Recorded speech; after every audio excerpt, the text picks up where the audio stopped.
أحقر المواقف.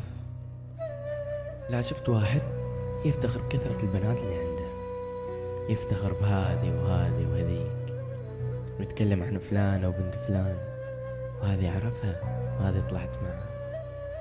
يا أخوي، أنت مسمي نفسك رجال ولا تضحك على نفسك؟ الرجولة والتفاخر هي مو بكثرة البنات، الرجولة والتفاخر هي بأفعالك وتصرفاتك، إنك تصون بنت وتستر عليها وتخاف عليها وعلى شرفها. لا تفكر إن ما حد بيتكلم عن أختك، لا تقول إن أختي غير عن كل البنات. لا لا لا لا لا, لا. اسمع يا حبيبي، الدنيا تمشي على قانون، كما تدين تدان.